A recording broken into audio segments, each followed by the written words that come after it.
A'udzubillahi minasyaitonirrajim. Bismillahirrahmanirrahim. Assalamualaikum warahmatullahi wabarakatuh. Al-Mahmud Allahu Jalla Jalaluhu wa musalla alaihi Muhammad wa aluhu wal mad'ulahu al-bilad wa rijaluhu. Bismillahi abtadi wa bi kitabillahi ahtadi wa bi sunnati nabiyhi Muhammad sallallahu alaihi wasallam aqtadi. Bismillahi tawakkalna 'ala Allah, la haula wala quwwata illa billah. Asyhadu an la ilaha illallah wa asyhadu anna Muhammadar Rasulullah. Innallaha yuhibbul ladzina yuqatiluna fi sabilihi saffan ka'annahum bunyanun marsus. Sadaqallahul azim.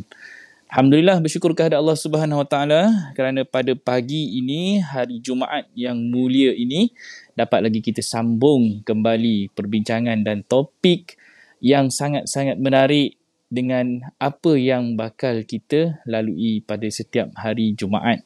Ya, kalau hari Jumaat, Ashabul Kahfi itu adalah salah satu daripada perkara yang sentiasa kita ulang-ulang baca, yang ulang-ulang kita jadikannya sebagai satu peringatan, satu perbicaraan untuk kita mengingati hari kiamat, hari yang akan menyebabkan seluruh manusia akan kembali semula kepada pengaturan Allah Subhanahu Wa Taala. Ketika itu, kita bukan lagi berkuasa seperti mana hari ini di atas muka bumi. Kita yang menentukan segala-galanya berdasarkan kapasiti, ilmu, kefahaman dan juga akidah yang ada pada diri kita. Pada hari itu, hari Jumaat, semuanya telah pun kita kembalikan semula. Serahkan balik tahta pemilikan mulkiyah kerajaan yang ada di atas muka bumi ini kepada penciptanya kembali, kepada Allah Subhanahu Wa Taala.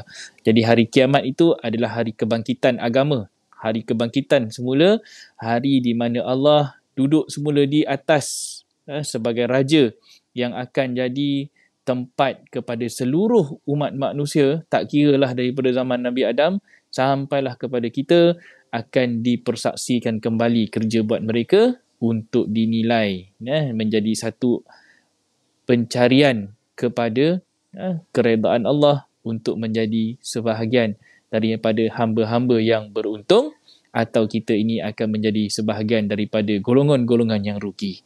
Jadi insyaAllah pada hari ini saya tidak keseorangan lagi, masih lagi bersama-sama dengan Ustaz AA dalam misi kami untuk memastikan kalian semua akan tahu ke mana hala tuju. Program yang kita dah bincang pada minggu ni semua cerita anak je. Ajar anak, ajar anak, ajar anak, dan hari ini hari Jumaat sesuai dengan hari penghulu segala hari, Sains Ashabul Kahfi pada hari ini, kita akan mengemaskan balik kefahaman kita tentang ayat-ayat yang ada di dalam surah Kahfi terutamanya yang terkait dengan pendidikan anak-anak kita. Kita tak boleh elak, cerita anak pasti akan wujud dekat mana-mana ruang ayat-ayat Allah di dalam Al-Quran itu, sebab dia menampakkan bagaimana untuk kita mencipta generasi. Kalau Allah gunakan satu perkataan dalam Al-Quran itu, gunakan ayat mujrimin. Kadang-kadang kita jumpa mujrimun. Kadang-kadang kita dinampakkan sebagai umat-umat yang pendosa. Al-mujrimin adalah orang-orang yang dikatakan sebagai umat yang berdosa. Golongan-golongan yang berdosa. Tapi kalau lebih tepat sekali, kita nak nampakkan al-mujrimin ini dalam banyak-banyak terjemahannya, kan, sebab satu perkataan itu ada terlampau banyak pecahan kepada setiap maksud yang diberikan dalam Al-Quran itu, dan kebanyakan tafsir, pentafsiran dan penterjemahan mereka menggunakan al-mujrimin itu sebagai golongan-golongan yang berdosa. Tapi kalau kita ambil dari segi sains sosialnya, bagaimana orang-orang ini berdosa? Kenapa malaikat diutuskan? Kenapa Allah menurunkan bala? Kenapa Allah memberikan mereka ini satu peringatan untuk mereka berubah, berusaha untuk kembali semula kepada Allah, kembali kepada agama. Tetapi bila mereka tak nak, maka Allah mengambil tindakan menjadikan mereka itu golongan-golongan yang dipanggil al-mujrimin. Siapa mereka? Al-mujrimin itu adalah orang-orang yang hendak digantikan. Umat yang digantikan. Jadi kita ini pun nak kena tahu, adakah kita ini bakal menjadi orang-orang yang sama juga seperti mana yang Allah sebut dalam Quran, iaitu orang-orang yang Allah nak gantikan dengan umat yang lebih baik. Kerana apa? Kerana kita tidak mendatangkan apa-apa peranan, fungsi, satu ruang islah untuk kita memperbaiki semula kerosakan-kerosakan yang ada. Jadi bila kita dah tak buat kerja tu, kita tak laksanakan amanah yang Nabi dah tinggalkan, wasiat yang Nabi dah perintahkan kepada kita, malangnya kita akan digantikan pula dengan umat yang lebih baik. Dan umat itu pula, mereka pula akan mengambil jalan sesuai dengan usaha dan zaman mereka. Kita sudah 1400 tahun. Selepas Rasulullah wafat, maka perjalanan agama itu melalui proses jatuh dan bangunnya sendiri. Itu daripada zaman Rasulullah. Daripada zaman Rasulullah, sebelum itu pula, kita tengok bagaimana dalam Al-Quran menampakkan perjalanan 25 Rasul yang disebut. Ada tak Nabi-Nabi dan Rasul yang tak disebut? Ada. Tetapi yang dalam Quran, 25 Rasul yang disebut. 25 Rasul itu melalui fasa jatuh dan bangun, jatuh dan bangun, jatuh dan bangun. Fasa qiyam mereka sendiri. Fasa kiamat mereka sendiri untuk membangkitkan agama. Untuk membangun kembali agama yang dah dirosakkan, yang dah jatuh, yang dah duduk di bawah satu takah yang Allah kata ini bukan lagi umat yang boleh diselamatkan. Umat-umat ni dah kena gantikan. Apa yang berlaku kepada Nabi Lut, itulah yang diperlihatkan dalam Al-Quran. Bila mana datangnya dua malaikat berjumpa dengan Nabi Ibrahim, apa dia cakap? Kami ni on the way nak pergi ke satu tempat ni, nak pergi jumpa saudara kau, umat saudara kau ni dah tak kenal batas dah. Laki, perempuan, apa semua dia tibai. Apa yang dia rasa dia nak, dia buat. Dia sapu. Anak Nabi pun dia nak juga. Anak Nabi Lut kan, tapi dia tak nak yang perempuan. Nabi Lut offer anak perempuan dia, tak maunya. Dia nak juga anak laki kan. Even malaikat yang datang ketika itu pun, dengan malaikat-malaikat pun dia nak juga. Punyalah tak tahan dah nafsu dia orang kan. Sekarang kan, apabila Lut tu bersama dengan malaikat-malaikat tu, dia katakan pula kan, kau nak makan untuk kau seorang je. Sampai macam tu sekali. Pemikiran yang ada pada umat-umat yang dah dirosakkan ni. Sampai mereka dah tak kenal dah batas. Mereka dah tak tahu dah sempadan agama. Mereka dah tak faham dah mana lagi halal, mana lagi haram. Kadang tahu batas dosa dan haram, tapi mereka masih lagi ingkar. Nak juga kepada kehendak nafsu yang mereka ada. Itu 25 Rasul yang ada dalam Quran. Daripada Nabi Ibrahim, terus apa yang disampaikan Nabi Ibrahim, terbenam terus. Ditutup apa yang berlaku kepada mereka dengan menutup mereka melalui diterbalikkan bumi, duduk dalam dasar perut bumi. Jauh ke dalam tanah untuk diperingati. Ini adalah antara umat-umat yang digantikan. Tapi selepas pada itu digantikan umat yang lain, sama juga. Umat Nabi Lut bukan umat pertama yang digantikan. Kita kena ingat balik sejarah sebelum tu. Nabi Nuh. Apa yang berlaku? Terpaksa juga. Nabi Nuh bina kapal, dan apabila kapal itu, bahtera itu digunakan untuk menyelamatkan umat-umat terpilih daripada binatang-binatang yang serba dua, serba berpasang-pasangan, hanya untuk menyambung semula generasi yang akan datang.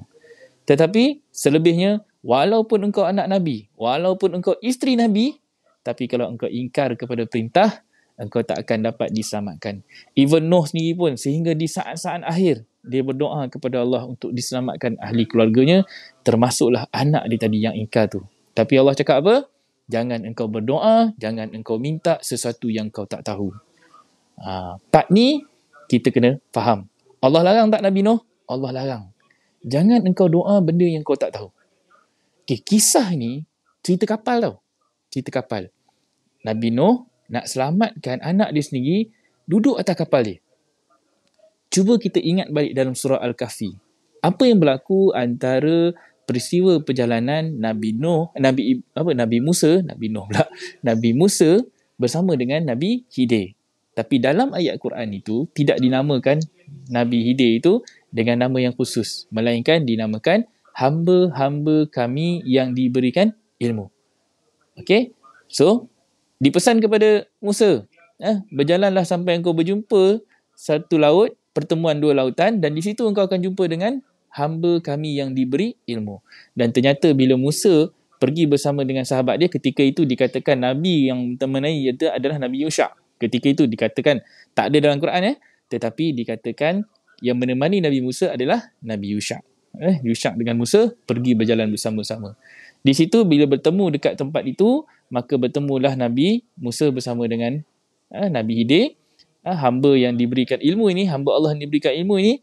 Maka berjalanlah mereka berdua. Dengan syarat, engkau jangan persoalkan apa saja yang aku buat. Itu term dia. Kau jangan persoalkan apa yang aku buat. Kan? Apa aku buat, kau nampak je, kau telan je. Kau kemam je. Itu pesanan yang diberikan oleh Nabi Khidir. Jadi Musa ni dah lah jenis tak sabar kan. Jenis nak bulldoze dia nampak tak kena dia tanya, nampak tak kena dia tanya, nampak tak kena dia tanya. Kan, itu Musa, jenis orang tak sabar kan. Jadi berjalanlah mereka berdua. Kalau kita baca dalam cerita Kahfi tu ada 3 kisah perjalanan yang dinampakkan. Saya sampaikan secara sinopsisnya. Ayatnya ada dalam surah Al-Kahfi dan saya yakin ramai yang dah bacanya kisahnya, dan 3 pelajaran ini kita nak relatekan dan kaitkan. Kenapa Nabi Musa diberikan 3 hikmah. Hikmah ini 3 pendidikan yang berbentuk kebijaksanaan yang ada pada orang-orang yang berilmu, dan tetapi malangnya Nabi Musa dapat 3 ni je kerana dia tak sabar. Bayangkan kalau Nabi Musa ni sabar, tahan sikit, mungkin kita dapat 5, 6, 7, 8 lagi kisah-kisah pelajaran yang boleh diambil pelajaran dan peringatan. Tapi malangnya 3 ini saja pun sudah cukup besar untuk kita yang di akhir zaman ini mengambil sebesar-besar pelajaran. Pertama, apabila terkait dengan perjalanan Musa dengan Khidir di atas sebuah kapal, melintasi satu terusan untuk pergi ke seberang sana. Bila sampai dekat situ, tiba-tiba Nabi Khidir membocorkan kapal. Ni semua dah tahu cerita dia. Apa jadi? Musa question, kenapa bocorkan kapal? Kan? Jadi di situ, first warning, jangan banyak tanya, jalan saja. Bocor kapal lah. Kan? Apa jadi? Aku tanggung. Itu yang dinampakkan oleh Nabi Khidir. Jangan soal, tapi di situlah Musa persoalkan. Sampailah bila mereka selamat dan Nabi Khidir menyampaikan pelajaran yang tu bila dirangkumkan. Ikut dulu. Yang kedua, jumpa seorang budak, dia bunuh budak tu pula. Yang ketiga, bila sampai dekat satu tempat kawasan, satu kawasan kampung, tiba-tiba ada satu rumah yang untuk Nabi Khidir bangunkan balik rumah tu tanpa upah. Rumah itu, rumah orang buat tanpa upah. Nabi Musa cakap lagi, ni kalau aku buat ni, pasti aku akan dapat satu ganjaran yang lebih baik kalau kata kita buat. Jadi ini ada 3 benda yang kita kena faham. Pertama, kenapa cerita kapal? Kedua, dah mula masuk cerita tentang budak. Kenapa dia bunuh budak ni? Yang ketiga, kenapa pula tiba-tiba baik hati, dia tolong binakan pula rumah untuk budak dekat satu kampung. Ini menjadi satu inquiry kepada Nabi Musa. Dan di situ, disampaikan pelajaran yang sangat-sangat besar yang kita kena ambil. Ketiga-tiga benda ni adalah melibatkan satu benda yang kalau kita baca secara muhkamat, kalau kita baca cara pemikiran Nabi Musa, kita tak akan nampak kenapa benda ni berlaku. Melainkan ia adalah satu strategi berbentuk agama. Kalau kata cerita Nabi Nuh, Nabi Nuh bina kapal, macam mana Nabi Musa pun, dia pun naik kapal, Nabi Yunus pun ceritanya pun atas kapal. 3 Nabi dikaitkan dengan 3 kisah kapal. Tapi ketiga-tiga kapal ni, kalau kita bayangkan kapal bot besar apa semua, sampai bila-bila kita tak akan jumpa pelajaran yang besar, melainkan kita faham kapal yang dibina oleh Nabi Nuh itu adalah sebuah kisah tentang pembinaan rumah yang dibina berdasarkan wahyu dan firman Allah. Dia balik-balik ceritanya, rumah. Cuba baca nanti. Kalau kita baca surah dalam Quran itu, dalam kisah Nabi Nuh, hujung ni nanti, ayatnya terakhir yang menampakkan doa daripada Nabi Nuh sendiri adalah, selamatkanlah orang-orang yang bersama mereka ini di dalam rumah. Cerita dia rumah. Kenapa rumah itu sangat penting? Dan begitu juga cerita Nabi Musa dalam surah Kahfi ni. Bermula daripada cerita kapal, kemudian cerita seorang anak, dan akhirnya melibatkan sebuah pembangunan rumah. Kenapa kena melibatkan pembangunan rumah? Itu benda yang sangat-sangat kita kena sama-sama faham. Kapal, balik-balik cerita rumah. Nabi Nuh pun, semua orang duk ingat cerita tentang kapal. Walaupun mula-mula, binalah sebuah kapal dengan pemantauan wahyu dan petunjuk dari kami. Itu perintah Allah. Tapi hujungnya doa daripada Nabi Nuh, jadikan kapal itu sendiri sebagai sebuah rumah. Tengok. Ini kita nak nampak kan, di mana sains dia dan falsafah pendidikan yang kita kena faham. Dia sangat menarik kalau kita tahu 3 cerita Nabi ni dengan kapal, dan ketiga-tiga cerita ni adalah cerita jatuh bangun agama. Cerita jatuh bangun agama.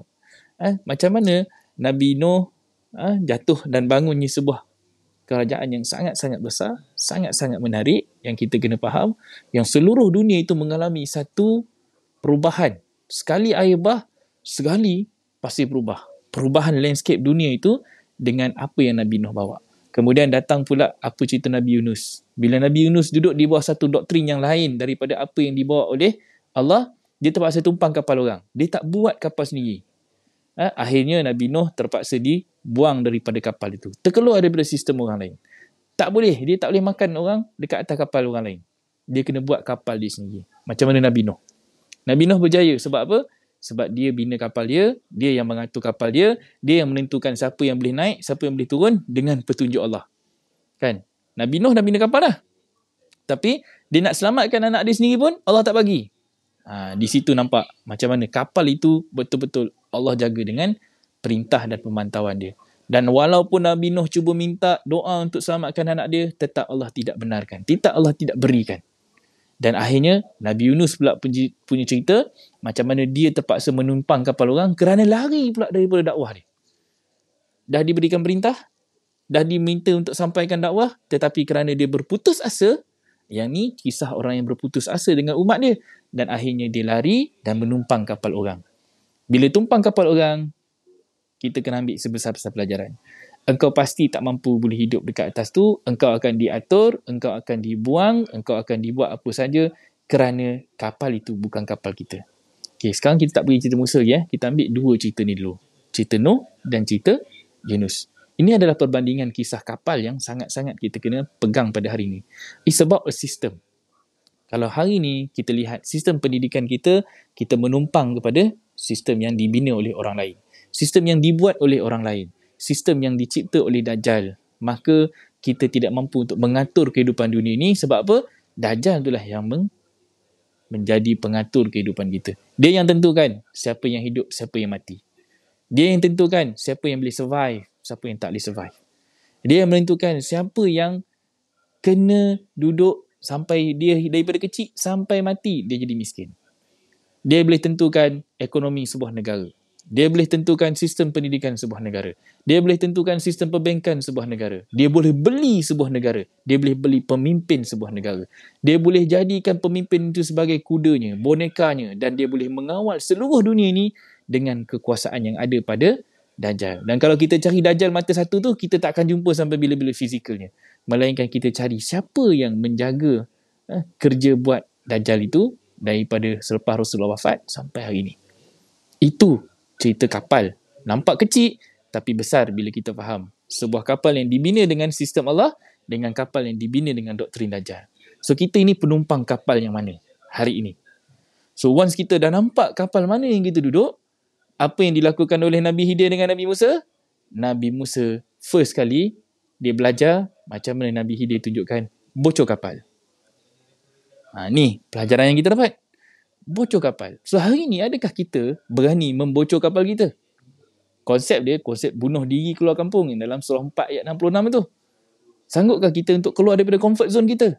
Sanggupkah kita membocorkan kapal ini? Sebab kapal yang Nabi nampakkan, kalau Nabi Muhammad, masjid ada dua jenis. Satu masjid yang dibina dengan asas taqwa, atau masjid yang dibina dengan masjid dirar. Bila masjid dirar, masjid yang dibina itu adalah masjid yang tak boleh solat di dalamnya. Nabi tak bagi solat dekat dalam tu. Even Nabi sendiri bakar masjid tu. Konsep bakar kapal. Pernah dengar konsep bakar kapal? Kalau Nabi Muhammad suruh bakar rumah Masjid Dirar tu. Masjid Dirar yang dibina oleh munafik. Kan? Dibakar. Nampak Islam, kosmetiknya Islam, tapi isinya munafik. Masjid, tetapi dalamnya adalah orang-orang yang munafik. Tidak ada di dalamnya itu rumah yang ada orang-orang Islam. Jadi ini antara benda-benda yang kita kena faham. Yang mana satu yang kita nak kena buat? Yang mana satu yang kita boleh buat? Dan Musa ambil pelajaran ini. Sebab tahu kalau kita belajar cerita tentang Nabi Musa dengan Nabi Khidir ni, dia bukan sekadar cerita kapal yang kita biasa-biasa saja. Bukan sekadar cerita nak pergi tumpang kapal, pergi ke satu destinasi. Tidak. Dia cerita tentang satu doktrin agama. Terpaksa bocorkan kapal. Dan ada kalanya kita terpaksa mengalah. Kita terpaksa tewas. Sebab depan kita tu ada satu raja yang zalim. Dan even macam kita juga. Surah Kahfi, pemuda-pemuda ini terpaksa melarikan diri. Kenapa? Sebab mereka terpaksa menyelamatkan agama ni. Menyelamatkan agama ketika itu lebih penting daripada menyelamatkan kapal. Sama dengan kita. Hari ni, kita nak kena selamatkan akidah kita dulu. Dengan cabaran gadget, dengan cabaran hiburan, dengan TV, dengan segala benda yang ada depan mata ni. Kan, kalau kita tak bagi telefon kat anak kita, itulah konsep bakar kapal kita. Kita bocor kapal kita. Orang lain nampak, wah, bodohnya ni, anak ada teknologi ada tak bagi telefon. Ni ada TV tapi tak tengok. Ada teknologi tak guna. Orang luar nampak bodoh tak? Perbuatan yang bodoh.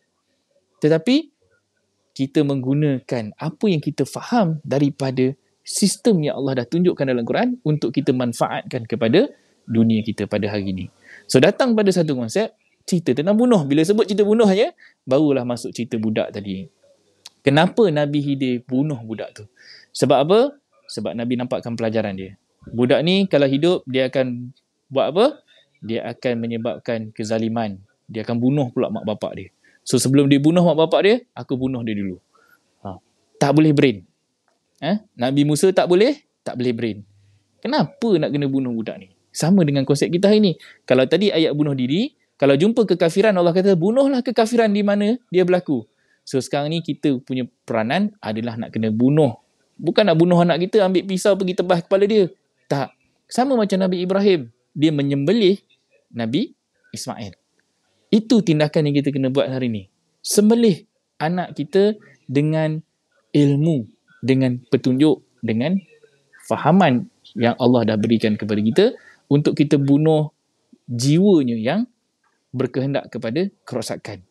Kalau tidak, anak ni yang akan membunuh kita satu hari nanti. Dia akan bunuh macam mana? Dia akan merosakkan kita. Sama ada engkau terbunuh atau engkau membunuh. Baca pula surah tu. Nak masuk syurga, surah 9 ayat 111 tu Allah dah cerita dah. Ceritanya, engkau kena berperang. Memerangi hawa nafsu kita dan kita kena pinjamkan pinjaman yang terbaik kepada Allah. Kita nak kena bagi ke Allah satu pinjaman yang baik. Kalau tidak, kita tak mampu untuk duduk sebagai orang yang berkorban harta dan diri. Mengorbankan jiwa kita. Mengorbankan diri kita. Kalau korbankan diri tu, kita kena bunuh apa yang kita suka, kita kena gantikan dengan apa yang kita buat kerana Allah suka. Okay, panjang ni 22 minit. Ustaz AA dah mula memberi tips tanda dia nak bercakap, dia dah tak sabar nak mencelah, dia dah banyak point dia nak cakap tu. Okay, saya bagi mukadimah je saja. Sebab apa? Sebab lepas ni Ustaz AA nak cakap banyak. Okay, saya silakan Ustaz AA untuk sambung semula mukadimah saya tadi. Okay, dipersilakan. Okay, terima kasih Ustaz Syauqi. Dari segi audio saya clear? Alright, cantik. Okay, terima kasih. Alhamdulillah Rabbil Alamin, hamdan hamidin, hamdan syakirin, hamdan yuafi ni'mahu wa yukafi'u mazid. Ya Rabbana lakal hamdu kama yanbaghi li jalali wajhikal karim wa azim sultanik. Rabbi shrah li sadri wa yassir li amri wahlul 'uqdatam min lisani yafqahu qawli. Sadaqallahul azim. Pertama sekali terima kasih Ustaz Syauqi di atas dia punya mukadimah tu. Mukadimah dia dah pack dah padat dah. Kalau kita yang baru mendengar benda ni agak mind blowing sebenarnya untuk kita connect untuk kita hubungkan semua nama-nama ataupun any istilah ataupun kita panggil terminologi lah yang disebut dalam Al-Quran ini yang dipetik oleh Ustaz Syauqi. Jadi kita lihat betapa tingginya bahasa Allah sebenarnya. So bahasa-bahasanya adalah berbentuk coding. Bahasa-bahasanya berbentuk satu benda yang tersirat. Yang mana kalau kita mentakwilnya tanpa kefahaman Allah yang betul-betul mendasar, so kita akan jadi sangka-sangka. Jadi nak mentakwil ayat-ayat Allah ini lebih-lebih lagi bila bicara tentang Al-Kahfi. Sebab Al-Kahfi ni adalah surah yang berada di tengah-tengah Al-Quran. Bila berada di tengah-tengah Al-Quran, inilah dia satu analogi yang Allah berikan kepada kita. Bila kita berada di tengah-tengah satu zaman itu, so kita disuruh untuk iqra'. Kita disuruh untuk iqra' kerana apa? Kerana untuk kita dapatkan furqan. Daripada iqra' tu untuk kita dapatkan furqan. Furqan ini adalah satu buah fikiran yang mampu membuatkan kita membezakan antara yang mana hak, yang mana yang batil. Yang mana yang hitam, mana yang putih. Dia tidak bercampur aduk, dia clear. Dia jelas. That's why Al-Quran itu dalam satu surah dipanggil surah Fusilat. Dia mampu memisahkan. Kalau cerita pasal Musa ni memang banyak difirmankan oleh Allah Subhanahu Wa Taala di dalam Al-Quran membicarakan tentang bagaimana Musa ini juga memisahkan lautan itu kepada dua bahagian.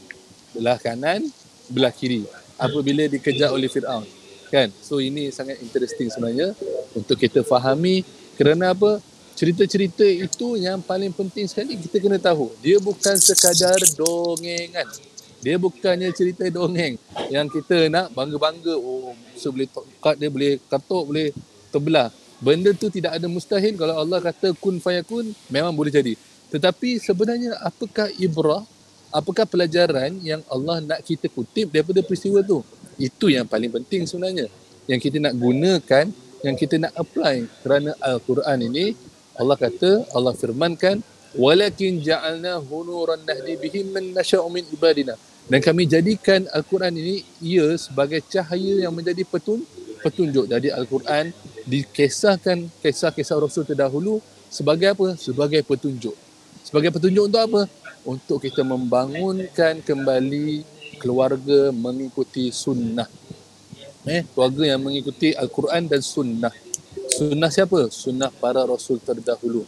Bagaimana sunnah-sunnah ini dah ditunjukkan di dalam Al-Quran, kita kena sempadani, kita kena ikuti, kita kena ambil pelajaran, kita kena lihat dan kita kena laksanakan dan juga bangunkan.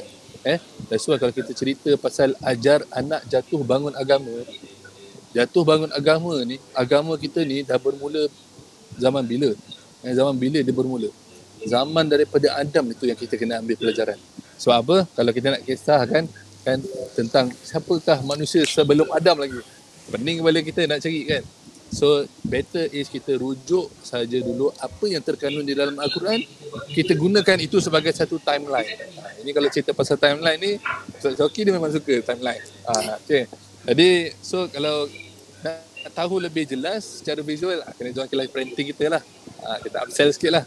Alright, so kita akan nampak daripada Adam sampai Ahmad itu, daripada Adam sampai Muhammad, inilah garis masa yang kita kena sampaikan kepada anak-anak kita.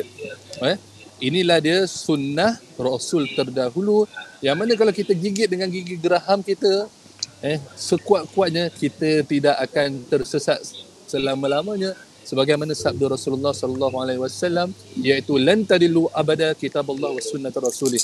Lan itu adalah satu jaminan, satu insurans yang Nabi bagi kepada kita, kepada kamu. Kamu ini taraktu fikum, kum tu kalian, merujuk kepada kamu ni perempuan ke, kamu ni lelaki ke. Inilah sunnah yang kau kena pegang. Jadi sunnah apa yang mampu membuatkan kita tidak akan tersesat? Kalau sunnah yang besar tu, contohlah untuk kita fikir-fikirkan, bela janggut itu sunnah, tidak ada masalah, memang sunnah, sunnah Rasul. Tapi kalau lah perempuan tu, kalau tak berpegang kepada sunnah, dia akan tersesat. Kalau dia tak boleh janggut, jenuh dia nak kena ada janggut, nak kena sapu tu, apa, ubat wak doyok tu dekat dia punya dagu. So yang paling penting, that's why Nabi bagi pesanan kita kena perhalusi, kita kena crack our head, kita kena cuba cari jalan, usaha untuk memahami apa Nabi cakap ni. Kenapa Nabi sebut kum? That's why kalau kita baca Al-Quran, kita baca hadis, Nabi kata kan ganjaran untuk orang yang membaca Quran ni huruf ke huruf sehingga sedetail itu yang diberikan kepada kita ganjarannya kepada kita apabila kita detailkan pengkajian kita untuk memahami Al-Quran kepada huruf ke huruf, harfiah. Kalau kita lihat hadis itu, hadis tentang ni, kebanyakannya Nabi sebut qiraah. Nabi tak sebut sekadar darasa ataupun tilawah ke, Nabi sebut qiraah. So qiraah ni, iqra' ni satu benda yang sangat penting untuk kita mencerap ilmu. Kerana untuk kita iqra', kita kena gunakan pendengaran. Untuk kita iqra', kita kena gunakan penglihatan. Barulah akal kita mampu berfungsi. Akal ini yang kita panggil dari hati. Ini hati tu. So kita mampu berfungsi akal kita dan kita mampu bezakan antara hak dan batil. Jadi kenapa kita kena ajar anak kita tentang jatuh bangun agama? Kerana di dalam jatuh bangun agama ini terselit ataupun banyaknya pelajaran demi pelajaran untuk kita sempadani. Pelajaran demi pelajaran. Bagaimana kita nak ambil pelajaran itu supaya kita tidak mengulangi sejarah ataupun kesilapan yang dilakukan secara berulang-ulang. That's why kita kena pelajari sejarah. That's why jatuh bangun agama, kalau di dalam surah 3 ayat 190. Surah 3 ayat 190. Inna fi khalqis samawati wal ard wa ikhtilafil laili wan nahar la ayatil li ulil albab. Sungguh-sungguh, jadi sungguh-sungguh tak Allah beritahu? Sungguh-sungguh. Inna fi, sesungguhnya pada ataupun dalam penciptaan langit dan bumi dan silih bergantinya malam dan siang terdapat tanda-tanda bagi orang-orang yang terbuka pintu hatinya. Albab, ama albab, terbuka pintu hatinya. Jadi sesungguh dalam penciptaan langit dan bumi, langit ini atas, bumi ini bawah. Hidup kita ini ibarat satu roda kehidupan. Ada kala kita berada di atas, ada kala kita berada di langit. Kita selalu sebut kluster langit kan. Kluster golongan atasan. Dan ada kala kita berada di bahagian bawah. Ada kala kita berada di bahagian bawah. And so kita ni ibarat roda. Jadi that's why kalau kita lihat dalam Al-Quran banyak sangat pelajaran. Banyak sangat ikon-ikon yang kita perlu angkat mereka ini sebagai rujukan kita. Bukannya ikon-ikon seperti mana? Seperti pemain bola sepak, seperti itu, seperti ini, akademi fantasianya lagi. So inilah ikon-ikon yang sepatutnya kita sampaikan kepada anak-anak kita. Jatuh bangun agama ini kerana apa? Kelalaian kita kepada perintah Allah. Kita dah mula lalai terhadap dunia. Apa itu dunia? Apa sahaja di antara langit dan bumi, itulah dunia yang Allah kata. Itulah isi kandungannya yang disebut dunia. Yang kita cintai. Yang susah kita nak cabut daripada jiwa kita, kecintaan ni. Bukan senang untuk kita cabut kecintaan ni. Sebab apa? Dia dah berakar umbi di dalam jiwa anak-anak kita. Macam mana anak-anak kita ni boleh dapat benda tu? Daripada mak bapak dia. Mak bapak dia pun dah ada kecintaan kepada dunia, yang mana Nabi sebut, Nabi bedal terus, penyakit ni satu penyakit hati yang dipanggil wahan. Wahan ini adalah penyakit cintakan dunia dan takut mati. Okay. So apabila kita menceritakan tentang jatuh bangun agama tadi, so kita buka surah 3190 itu, ini adalah surah yang dipanggil surah Ali Imran.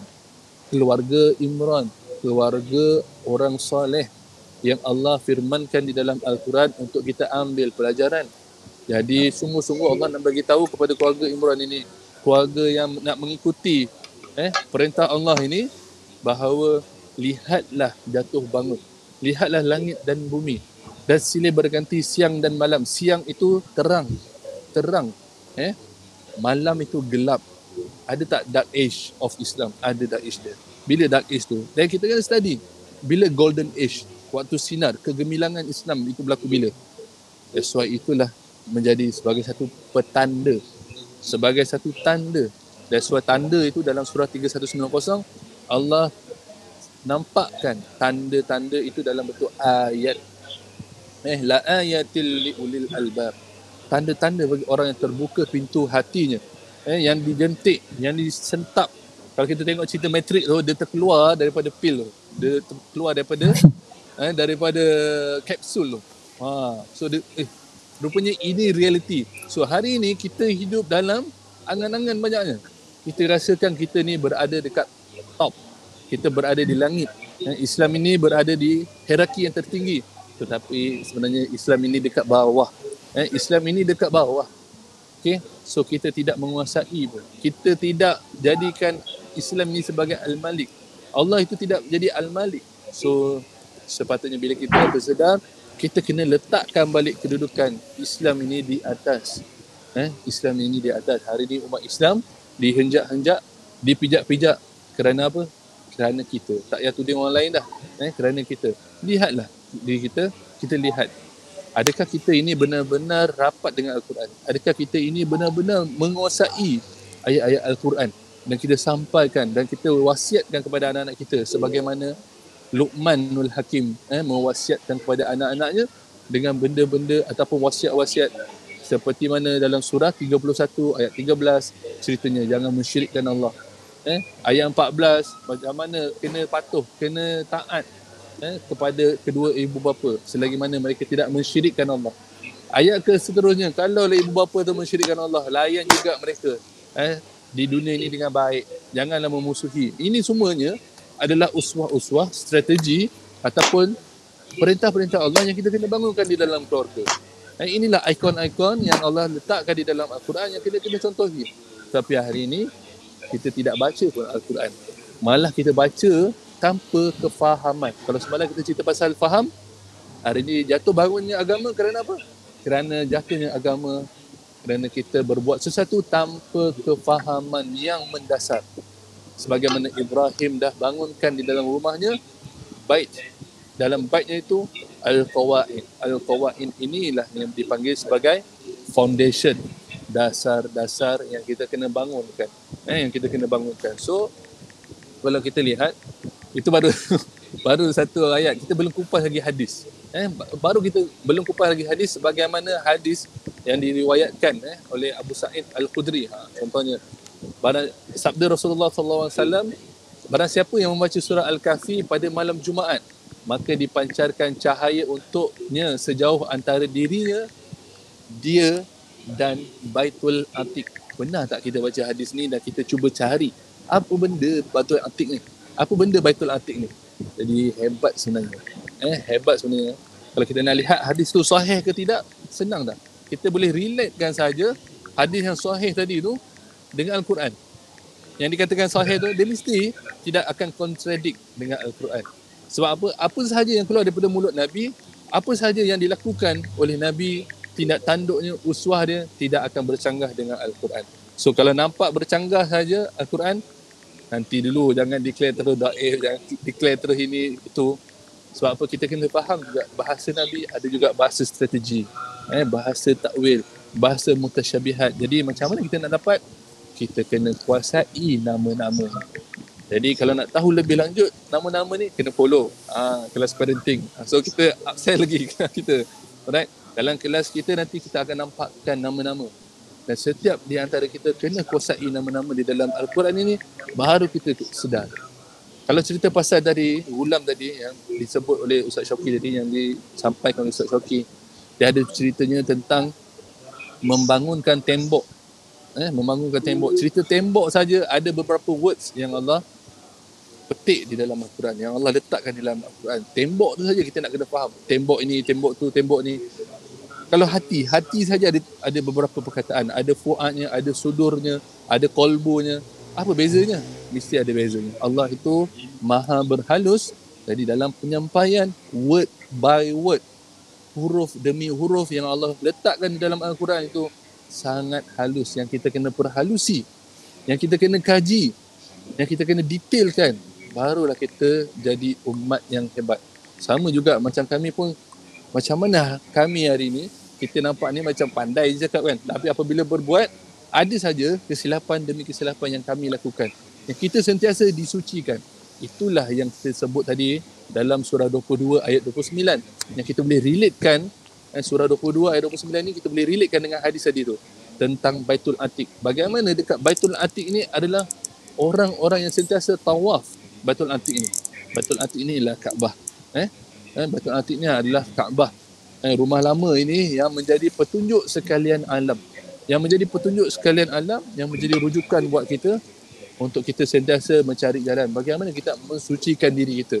Dan kitalah orang-orang yang sentiasa disucikan. Barulah kita jadi orang-orang Islam yang hari demi hari disucikan, diperbetulkan, ditegur, diperbaiki akhlaknya, diperbaiki kesilapannya. So hari ini, ada tak budaya itu dilaksanakan?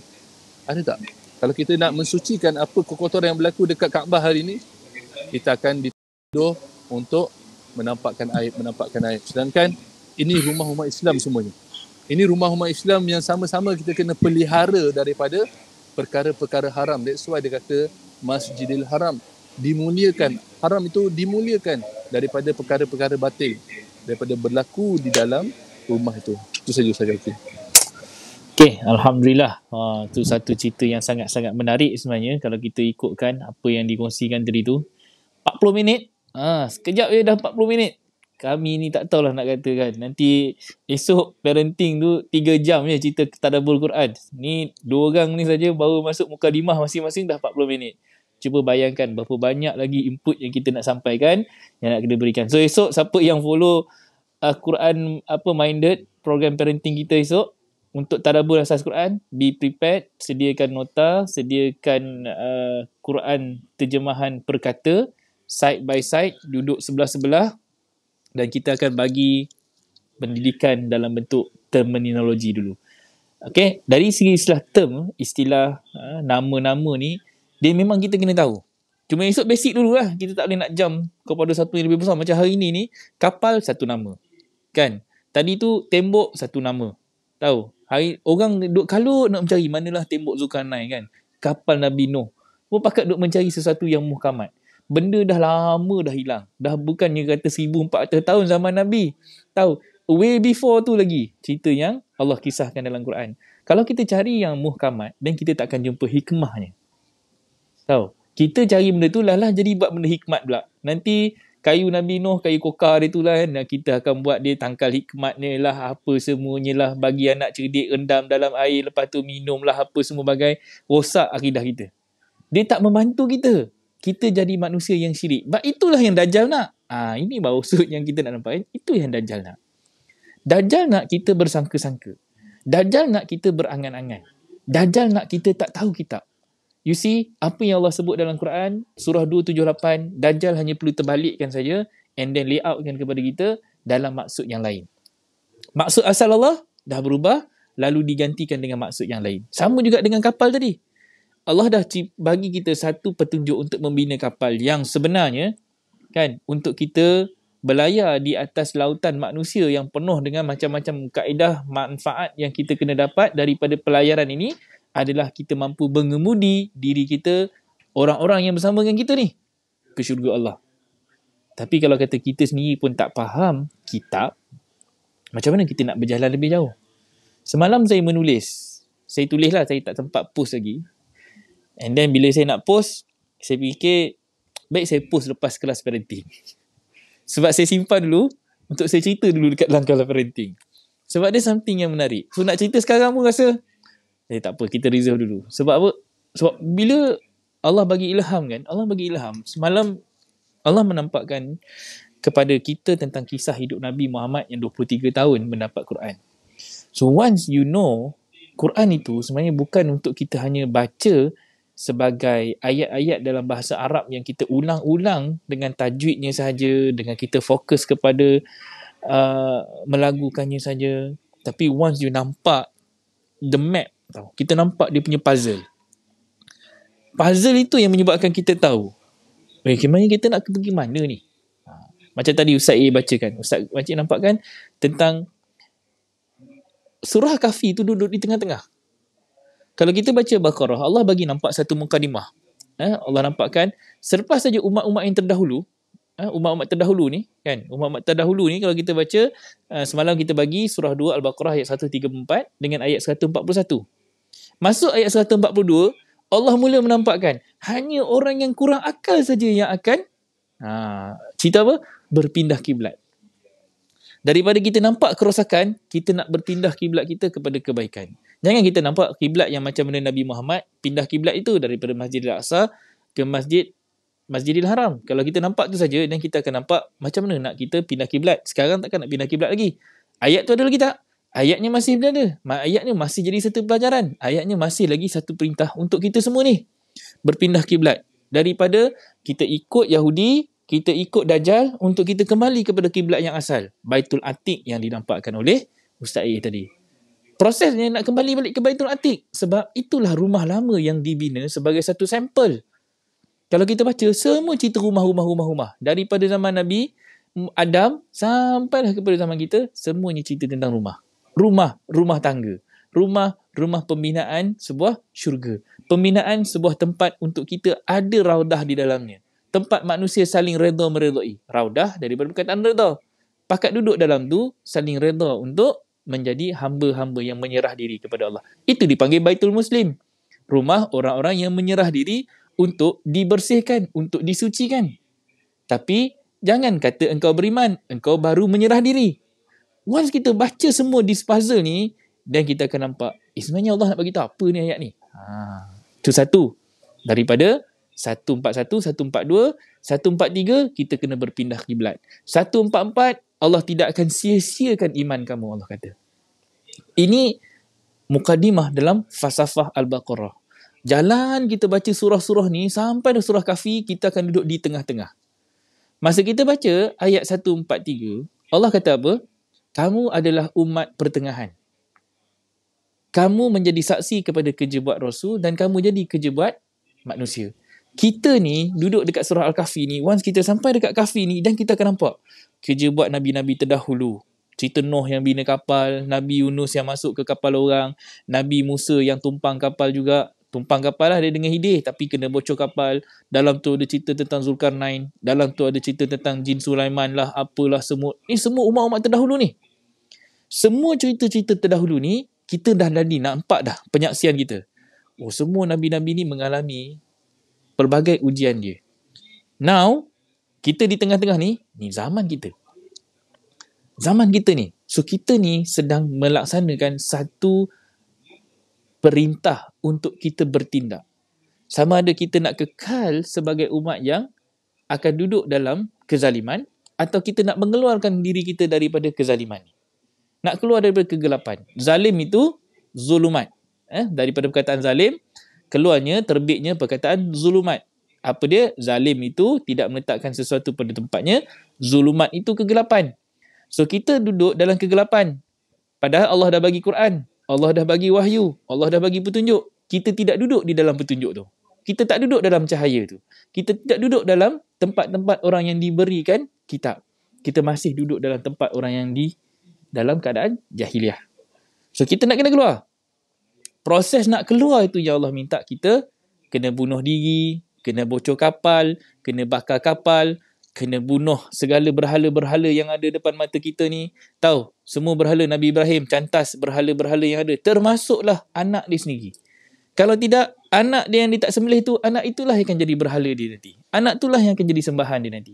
Hari ni berapa ramai daripada kalangan kita yang menjadikan anak-anak itu sebagai sembahan. Kalau guna kaedah tu, guna istilah itu, semua orang tak mengaku. Mana ada kita sembah anak? Betul.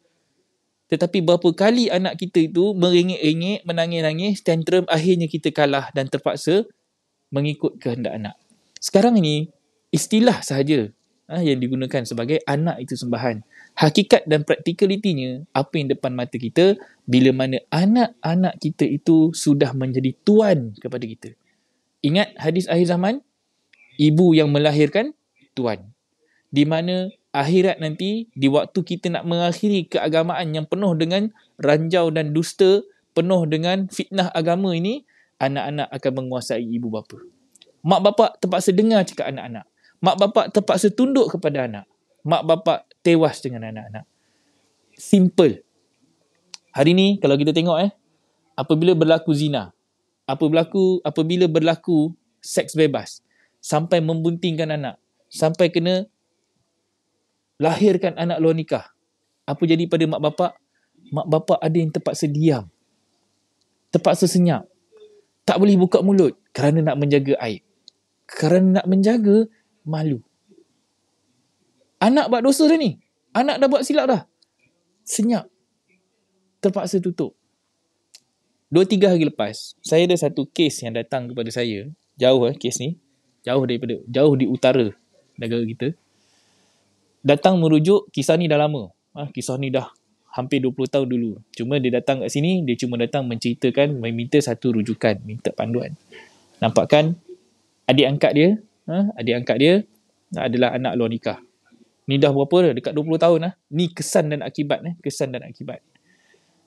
Bila kita korek tanya, anaknya dah besar apa semua. Tetapi hari ni, parents angkat dia ni, tak nak lagi anak ni. Jadi anak ni hidup terbuang. Lepas tu kita tanya, maknya masih ada ke tak? Kan, maknya masih ada. Anaknya, bapaknya sudah meninggal dunia. 2 tahun selepas budak ni lahir.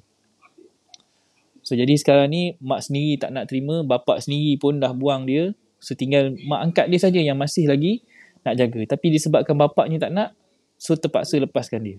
So tak ada tempat nak pergi mana. Dia minta kalau boleh RPWP tolong guide budak ni, kita jaga dan kita bantu. Itu antara rujukan yang kita baru dapat baru-baru ni. Cuma apa yang saya rasa sangat-sangat terkesan bila dinampakkan, saya tanya dia apa sejarah budak ni. So dia nampak adik angkat dia ni, mak dia ada berlaku zina, kemudian lahirkan dia lepas sekolah. Maksudnya SPM, lepas SPM tu, mereka berzina dengan bapak dia, kan? Kemudian lahir. So nak menutup aib keluarga, kakak dia ambil budak yang lahir ni sebagai anak angkat. Lahir, keluar merah-merah lagi ni. Merah-merah lagi. Daripada utara, bawa lari pergi ke Terengganu. Tahu? Semata-mata nak tutup aib keluarga. Semua orang tak tahu. Yang adik dia lahir luar nikah, kemudian dah lahirkan anak haram, dan anak ni dibawa lari sejauh itu semata-mata nak tutup aib keluarga. Tapi apa jadi pada ibu dia? Ibu dia tetap macam biasa juga. Kahwin, sekarang dah ada anak 5 dah apa semua. Tapi bila anak dia dah besar, tak ada tempat nak pergi duduk dekat di bawah anak ibu kandung dia. Ibu kandung tak nak, berlepas diri, tinggalkan. Tapi pelajaran dia sangat-sangat besar. Itu 20 tahun dulu tau.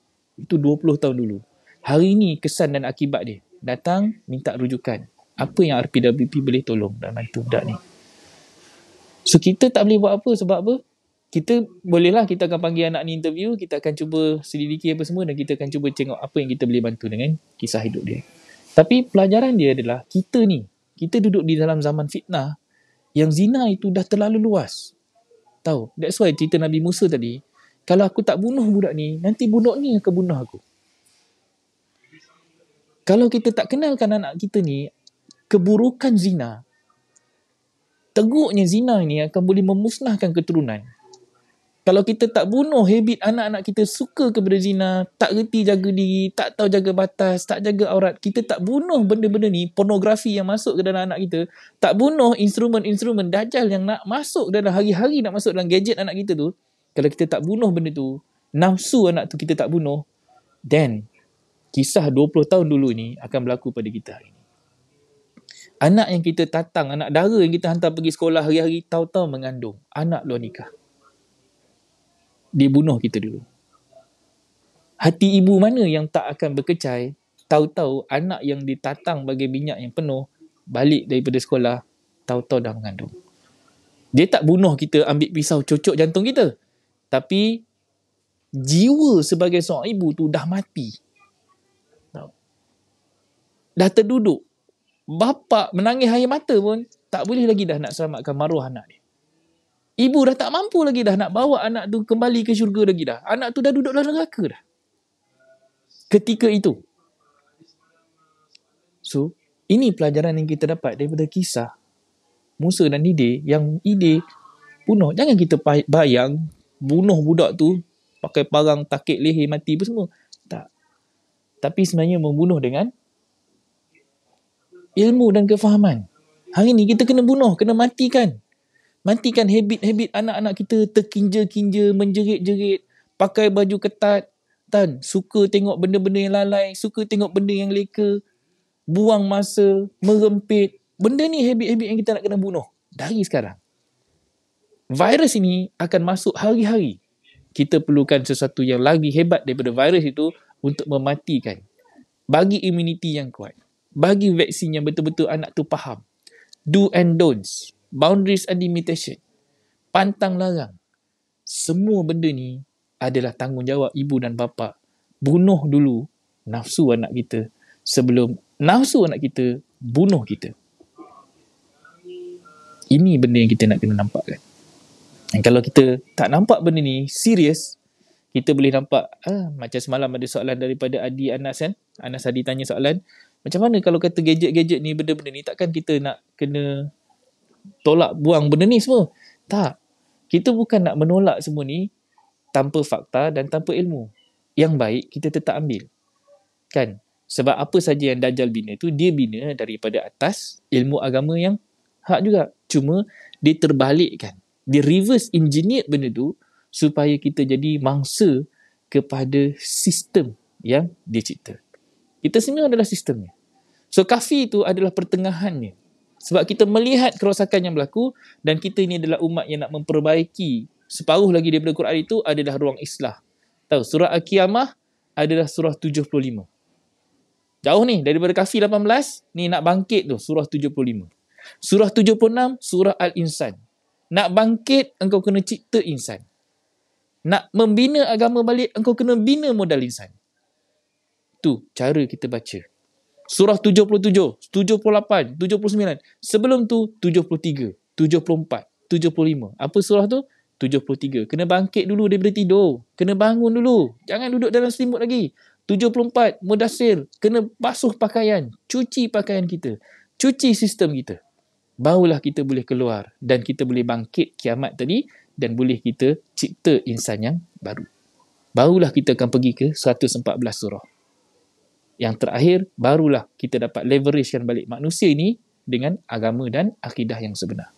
Panjang jalan dia. So kalau kita sembang daripada Al-Baqarah tadi tu, nak suruh tukar kiblat, pindah kiblat, bermula daripada Al-Baqarah. Surah kedua itu, Allah dah suruh kita pisahkan. Engkau kena tahu engkau duduk di kiblat yang mana. Engkau sedang memandang ke kiblat yang mana. Engkau sedang menghadap nafsu siapa. Jauh kita nak pergi ni. So kalau kita tak sedar diri kita lagi, kita di mana, kita sedang berdiri di atas landasan dan jalan siapa, dan kita tak akan nampak jalan tu. Kena sedar diri yang tu. Bunuh diri bukan sekadar ni. Dan Nabi Khidir menampakkan jalan keluarnya. Jalan keluarnya, engkau kena bina sebuah rumah. Tapi ada syaratnya. Kau jangan ambil upah. Tak ambil upah. Musa cakap, aku boleh buat lagi baik. Siap ada upah lagi. Itu Musa yang tak faham. Kan? Takkanlah bina ni. Kan nak ambil upah. Macam itulah Musa jenis tak sabar kan.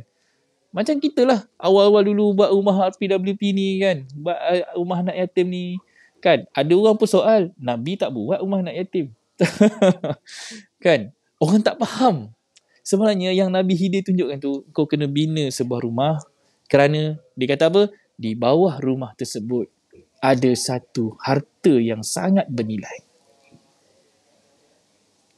Kita sedar tak dalam rumah kita yang besar tu ada satu Quran yang sangat bernilai. Tapi seorang pun tak nampak nilai dia. Maknya tak nampak, bapaknya tak nampak, anaknya tak faham terus Quran tu. Masuk rumah kita sebesar-besar banglo, ada satu kitab yang duduk dalam rumah tu tersimpan kemas. Siapa pun tak nampak betapa besarnya Quran punya nilai di mata orang yang beriman.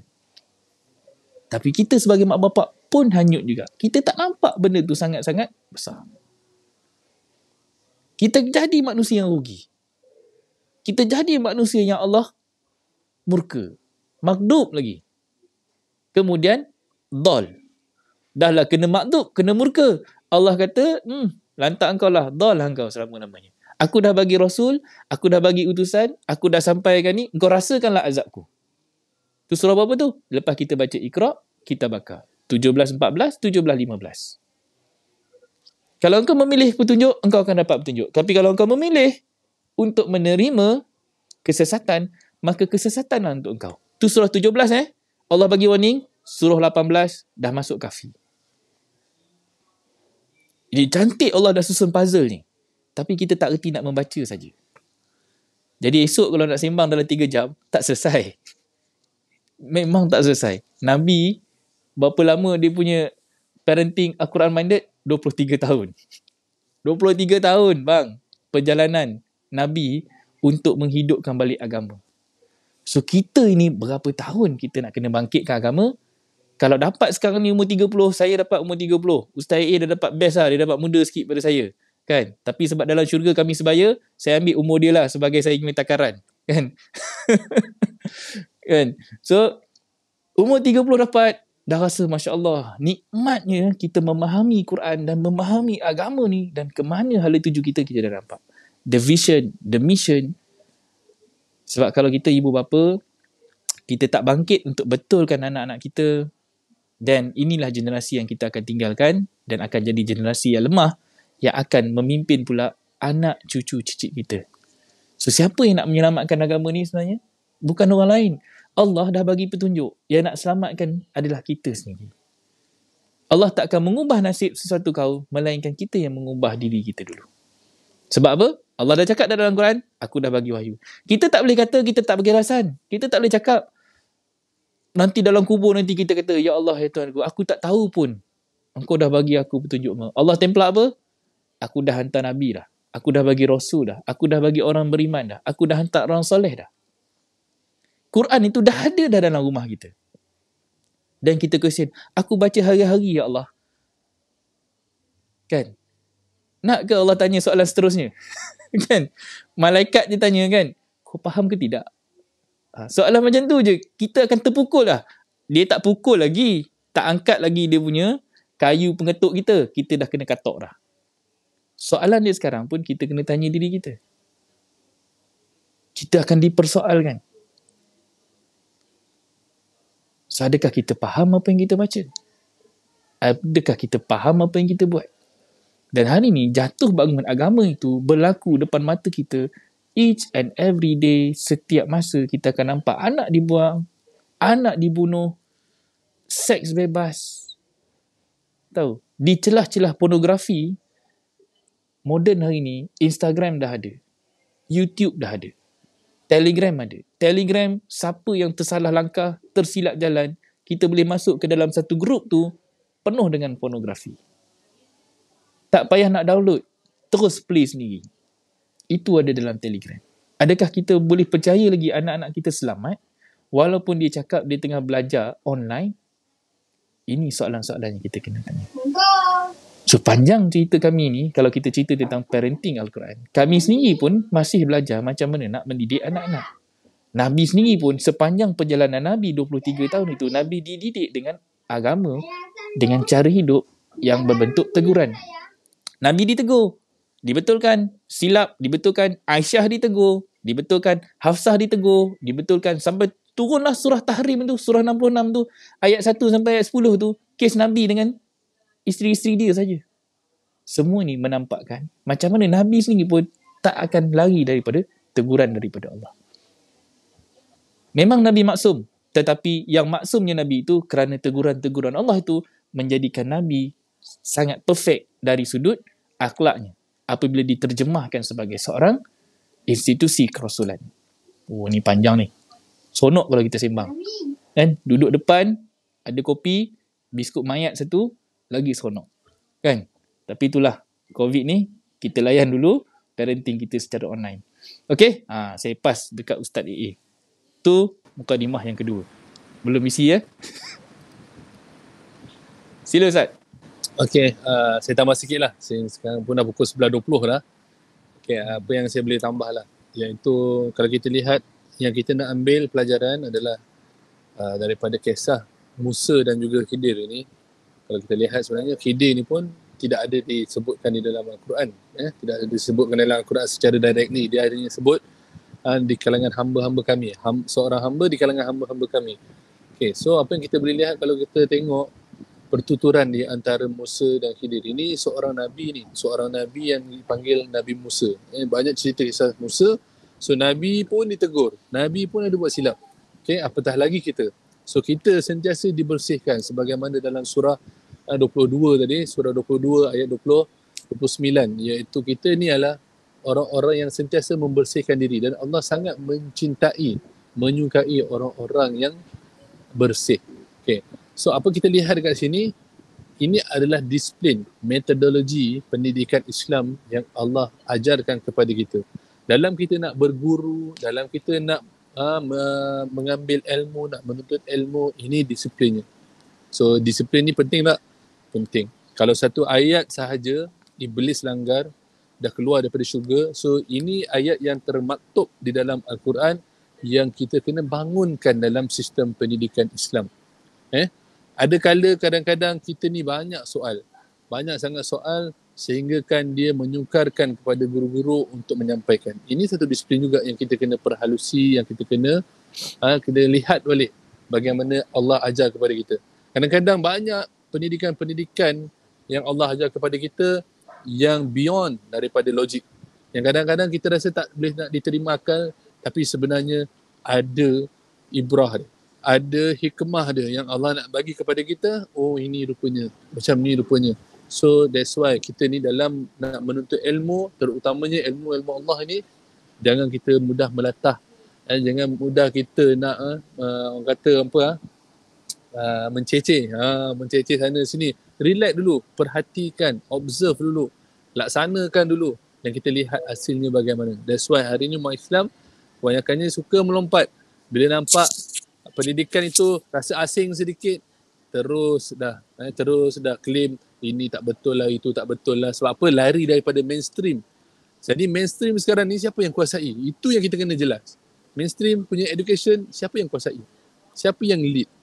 Kenapa mereka lead? Kemana orang Islam pergi? So ini dia. Kalau kita lihat, kita tengok balik anak-anak Melayu sekarang, terutamanya, lelakinya terutamanya. Kemana mereka pergi hala tujunya? Banyaknya yang jahanam ke ataupun banyak yang memimpin? So kalau kita lihat hari ni pun yang mengikuti live, banyak lelaki ke yang mencari ilmu ataupun wanita yang mencari ilmu. So inilah dia fenomena akhir zaman yang berlaku, yang tanda-tandanya yang sangat jelas dah nampak atas muka bumi ini. That's why surah Al-Kahfi itu bertujuan untuk kita nampak dengan jelas fenomena ini. Supaya kita mampu berfurqan, aku ini mengikuti sistem Dajjal ke? Sebab Dajjal pun akhir zaman nanti dia akan bawa air. Bawa air. So Dajjal nampak baik kebaikan yang diberi. Tapi bila kita mengikutinya, kita ambil, kita minum air itu, rupa-rupanya dia membawa kita ke neraka. So inilah dia analogi yang kita kena fahami tentang apa itu air. Kenapa di dalam Al-Quran sangat banyak Allah ceritakan tentang air. Air sungai, air laut kan. So itu dia. Dan lepas tu cerita pasal pokok. Semua ini benda-benda yang kita kena kuasai nama-nama ini. Mudah-mudahan kita mampu membangunkan kembali agama yang jatuh. Kita kena lihat kejatuhan Islam pada fasa ataupun pemerintahan Turki Uthmaniyah. Itulah dia sistem khalifahan yang terakhir yang jatuhnya Islam secara total. Itulah pohon Islam yang dulu kita berpayung di bawahnya, yang sudah dicantas, yang sudah ditebang. Kenapa dia boleh ditebang? Jangan salahkan musuh Islam. Jangan salahkan musuh Islam. Macam mana ejen-ejen Yahudi boleh masuk ke istana-istana, ke dalam istana khalifah? Siapa yang benarkan? Siapa yang benarkan? So itu kita kena ingat balik. Siapa dia general-general itu? Kenapa mereka ini sudah berideologi, berkiblatkan sistem barat? Siapa punya kerja? Khalifah juga. Khalifah juga. Sebelum Sultan Abdul Hamid II tu, ada khalifah-khalifah pakcik-pakcik dia yang betul-betul minda dia berpaksikan kepada ke arah barat. So siapa yang salah? Jangan salahkan musuh Islam.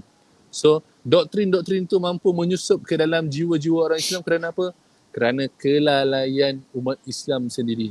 So that's why cukup-cukuplah kita lalai. Cukup-cukuplah bila kita lalai ini, kita lebih teruk daripada binatang. Allah bagi tahu kita lagi teruk daripada binatang ternak. Siapa dia? Itulah dia, orang-orang yang lalai, yang telah sesat daripada perintah-perintah Allah, kerana mereka tidak menggunakan pendengaran, mereka tidak gunakan penglihatan, mereka tidak gunakan hati. So termasuklah kami sendiri yang bercakap ni, kita takut kita ni pandai cakap saja, tapi untuk kita execute, ia memerlukan kekuatan, memerlukan pengorbanan, memerlukan tenaga, memerlukan fokus, memerlukan kefahaman. So dia melibatkan keseluruhan secara holistik untuk kita run sistem Islam ini. So Ustaz Yafie. Ya, Alhamdulillah, bersyukur kepada Allah Subhanahu Wa Taala kerana kita dapat sampaikan dalam tempoh 1 jam ni. Bila kami bincang untuk menyampaikan tentang tajuk ni, topik ajar anak jatuh bangun agama ni, kena pula pada hari Jumaat, sesuai dengan surah Al-Kahfi, dan tidak lain dan tidak bukan kita kena nampakkan realiti dan hakikat. Kenapa kita kena berusaha cari jalan keluar terhadap apa saja yang berlaku pada hari ini. Dia bukan satu yang mudah, dia bukan sesuatu yang senang untuk kita telan, terutamanya bila melibatkan fitnah di akhir zaman ini. Sangat-sangat kuat, sangat-sangat hebat. Kalau kata kita gagal memahami ke mana hala tuju kita, apa yang kita nak kena buat, dan kita akan jadi umat yang rugi.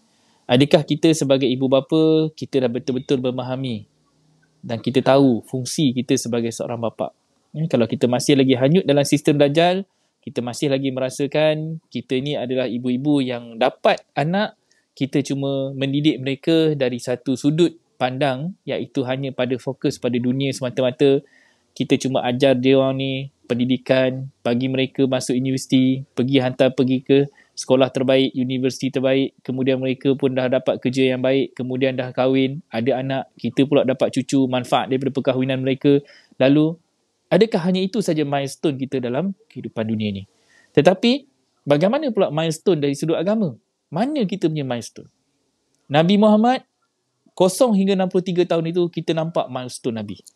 Daripada Nabi seorang anak yatim, kemudian jadi yatim piatu, kemudian dia masuk ke dalam satu persatuan, dia buat NGO sendiri, masuk perang Fijar, kemudian dia jadi orang yang mampu untuk seorang yang al-amin, berniaga dan jadi satu konglomerat yang dipandang tinggi, kehebatannya dalam perniagaan, sehingga wanita yang terkaya dekat Mekah itu berkenan untuk menjadikannya sebagai suami. Dan bila diambil umur 25 tahun, kita nampak perkahwinan itu mampu untuk membentuk dia sebagai seorang suami yang bagaimana. Sampailah pendidikan dia kepada Khadijah itu, macam mana bila Nabi pergi ke Gua Hira, umur 37 tahun dah start bertahanut, sampailah umur 40 tahun, 3 tahun, isteri dia tu mampu memberi sokongan secara moral, spiritual. Dan once dia dapat saja Iqra, isteri dia, Khadijah, menjadi orang pertama yang membenarkan apa yang Nabi dapat. Itu milestone agama dalam perjalanan Nabi mencari wahyu. Tapi once dapat, lihat milestone Nabi seterusnya. Apa Nabi buat? First kali Nabi serahkan harta dan diri dia untuk membangunkan agama. Itu yang pelajaran besar daripada kisah Nabi Musa dengan Khidir bila membina rumah. Kalau kita hari ini berkira-kira lagi dalam nak membina agama, kita kira berapa solat sunat kita, berapa kali kita solat duha, berapa kali kita bangun malam, berapa kali kita khatam Quran, berapa ayat kita baca, surah apa kita baca hari-hari. Hari ni baca 10 ayat pertama, 10 ayat terakhir kahfi, kemudian dah rasa lega dah tunai tanggungjawab Islam. Minggu depan baca lagi kahfi, 2 minggu depan baca lagi, tahun depan baca lagi, ulang rutin yang sama. Adakah itu milestone kita yang kita kira? Nabi tidak berkira-kira. Nabi tidak meminta upah. Nabi tidak meminta ganjaran, melainkan apa yang Nabi buat, semuanya dikembalikan kepada Allah. 9, 111 tadi tu. Tadi ada seorang yang tepek tu ayat Quran tu, Umi Hafsah dia tepek ayat 9, 111 tu, baca dan fahamkan. Macam mana kita nak jadi orang yang berperang di jalan Allah ini dengan menyerahkan harta dan diri. Untuk kita bertempur sama ada kita ni akan terbunuh ataupun membunuh. Dan akhirnya Allah akan memberikan kita ganjaran syurga. Kami nak kena jadi orang yang betul-betul faham. Siapakah orang yang betul-betul nak bersama-sama dengan Nabi, yang nak mengikut jejak langkah Nabi? That is our milestone.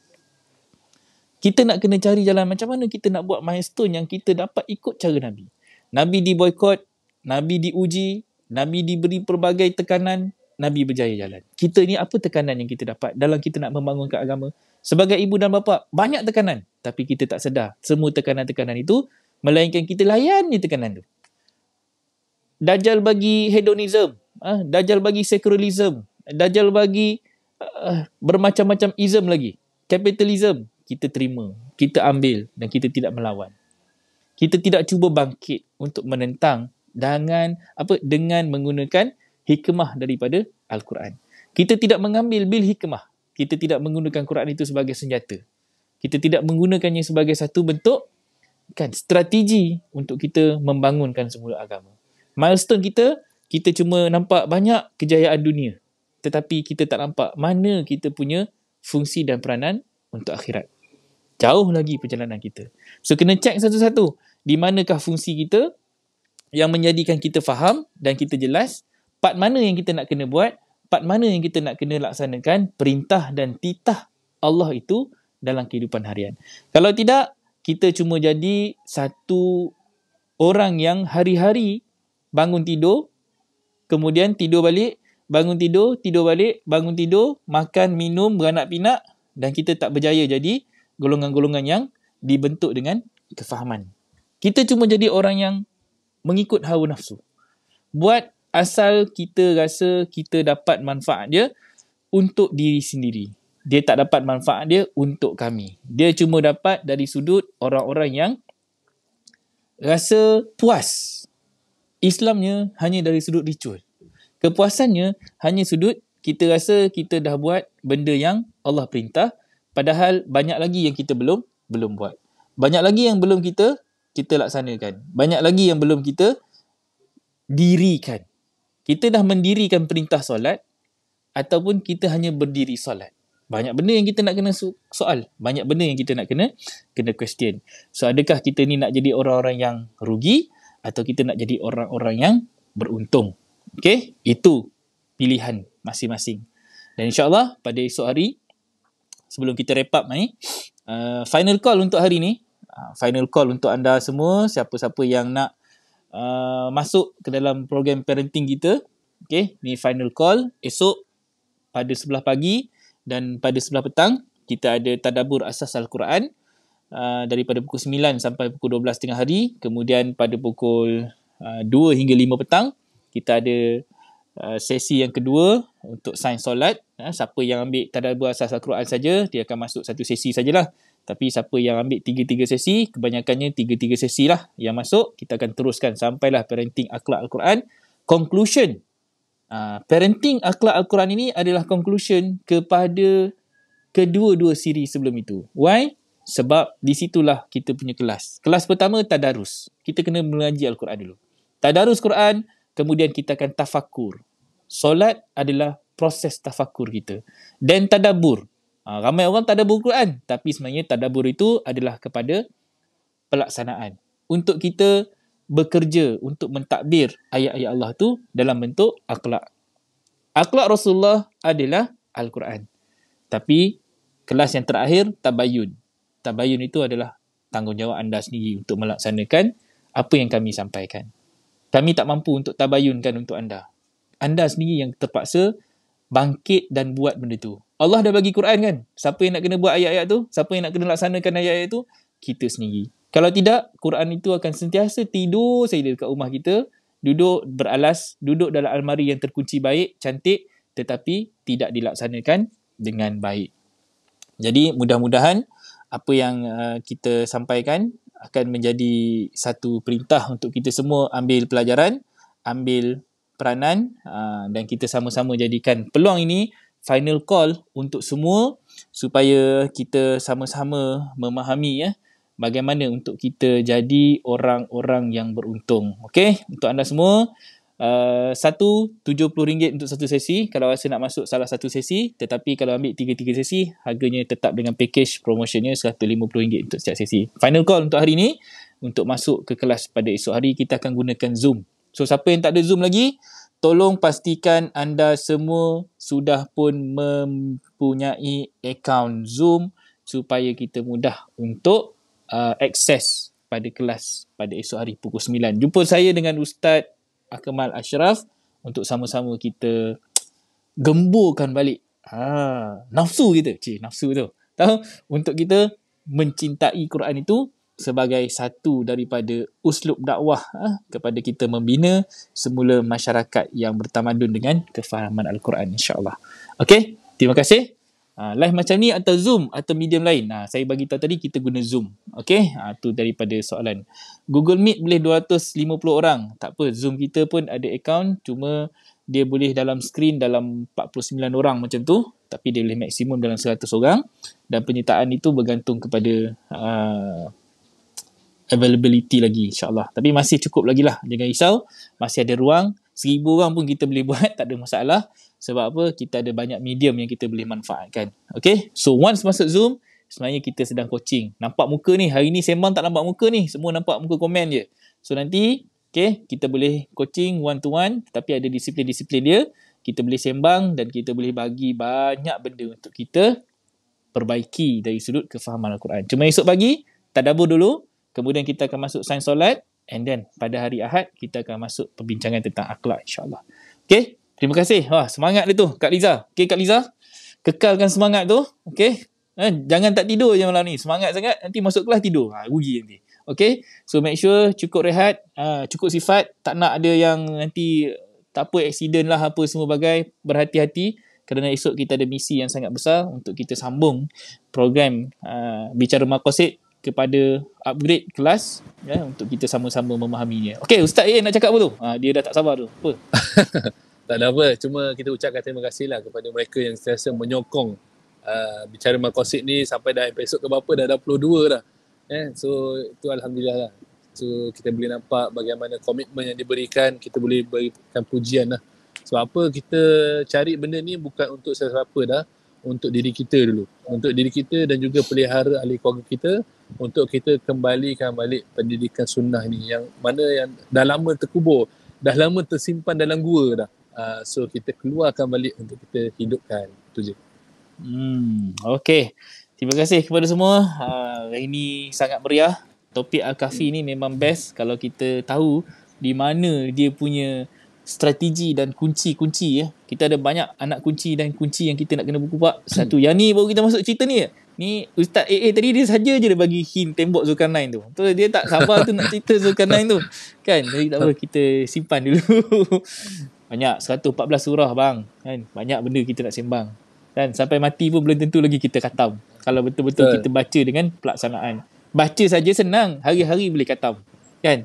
Tapi kalau kita baca dengan niat untuk melaksanakan perintah Quran, satu ayat pun kita rasa dah berat dah. Macam mana unta Nabi terduduk, macam itulah kita akan rasa beratnya wahyu ini. Kalau kita memahami tanggungjawab dan amanah yang Allah bagi dekat kita sebagai pewaris agama untuk kita sama-sama bangunkan balik Islam yang dah jatuh ni. Okay?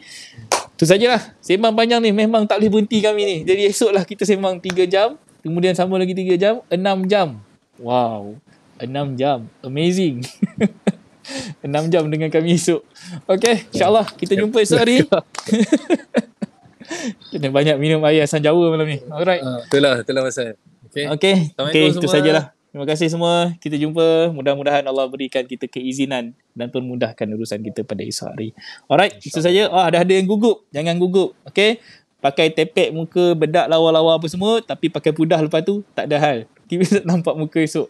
Tapi mudah-mudahan kita nak kalau boleh. Esok kita ada two ways communication. Kita akan bagi disiplin. Dan kita akan nampakkan asas tadabbur yang sebenar yang kita kena faham. How the technique untuk kita baca Quran ini dengan penuh kefahaman harfiahnya insyaAllah. Okay, terima kasih. Itu saja daripada saya dan daripada Ustaz AA. Mudah-mudahan kita akan dipermudahkan dan diberikan keselamatan menuju ke akhirat nanti insyaAllah. Hazza wallahu yar'ana wa yahfazuna. Alhamdulillahirabbil alamin. Yang baik itu datangnya daripada Allah, yang buruk itu daripada kelemahan kami sendiri. Assalamualaikum warahmatullahi wabarakatuh.